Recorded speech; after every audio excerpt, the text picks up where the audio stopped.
Selamat siang untuk kita semua. Perkenalkan, nama lengkap saya Agustinus Dama, NPM 2310 420 085. Jurusan Ekonomi kelas A. UAS Psikologi Pendidikan. Di sini saya akan menjelaskan tentang upaya peningkatan kecerdasan spiritual siswa. Sistem pendidikan selama ini lebih menekankan pada pentingnya nilai akademik, integrasi atau sering disebut AI, mulai dari bangku sekolah dasar hingga bangku kuliah. Saat ini tidak cukup hanya dengan berbekal kecerdasan intelektual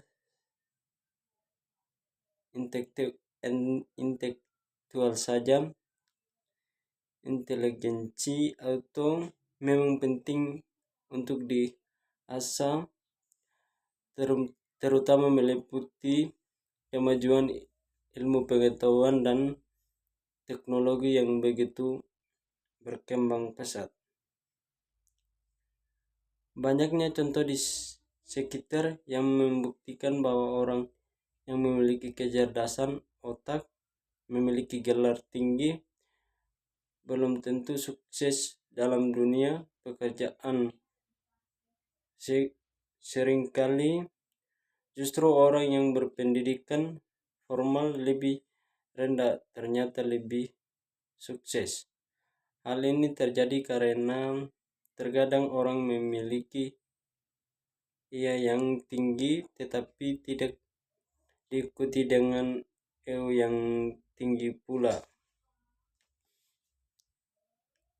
Pada akhir abad ke-20, seringkali data ilmu tersebut terbaru menuju adanya yang jenis baru yang tidak hanya membuat manusia memperoleh kesuksesan, tetapi juga memperoleh kebahagiaan jenis AI baru. Ini disebut dengan spiritual quotient atau kecerdasan spiritual. Kecerdasan spiritual adalah landasan yang diperlakukan untuk memfungsikan kecerdasan inteligensi dan kecerdasan emosional secara efektif. Manfaat konsepsi kecerdasan spiritual. Maka nilai-nilai spiritual sangatlah penting untuk ditanamkan kepada anak-anak saat ini, mungkin agar hal tersebut dapat terinternalisasi secara baik ke dalam dirinya. Pendidikan agama yang semestinya dapat diadakan dan diharapkan mampu memberikan solusi bagi permasalahan hidup saat ini, ternyata lebih dipahami sebagai ajaran Wigi, tidak dipahami dalam dinamika lebih dalam.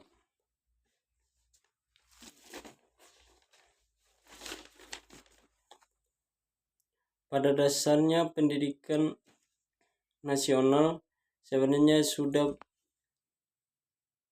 memperhatikan ketiga konsep secara tersebut. Hal ini dapat dilihat dalam penyelenggaraan atas peraturan pemerintah RI nomor 19 tahun 2005 tentang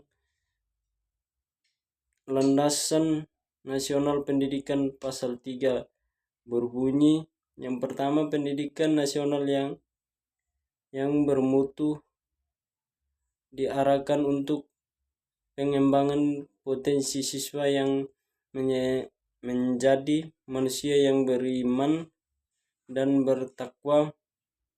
Potensi siswa agar menjadi manusia yang beriman dan bertakwa kepada Tuhan Yang Maha Esa, berakal, melalui sehat, berimum, cakap, kreatif, mandiri, dan menjadi warga negara yang demokratis serta bertanggung jawab. Sekolah merupakan lembaga pendidikan yang berkompetensi untuk mewujudkan tujuan pendidikan tersebut. Ia memiliki peran yang besar dalam membantu pribadi seseorang agar menjadi pribadi yang cerdas, tertanggung jawab, kreatif, dan ikhlas. Sebuah lembaga pendidikan tertumbuh yang bermanfaat dalam tujuan ke arah tersebut mengharapkan agar siswa menjadi orang-orang yang beriman dan bertakwa dengan memiliki keunggulan-keunggulan kompetitif dan komparatif. Untuk dapat mencapai tujuan tersebut, beberapa sekolah menengah membuatkan kurikulum yang tidak memiliki tujuan hidden curriculum, yaitu kurikulum tambahan yang tidak terdapat dalam kurikulum formal yang keberadaan merupakan perpanjangan dari kurikulum yang terdapat di kurikulum formal. Sekaligus tentang hidden curriculum, banyaknya orang beranggapan bahwa kurikulum berkaitan dengan ajaran atau buku-buku mata pelajaran yang harus dimiliki siswa, sehingga perubahan kurikulum dengan perubahan buku mata pelajaran.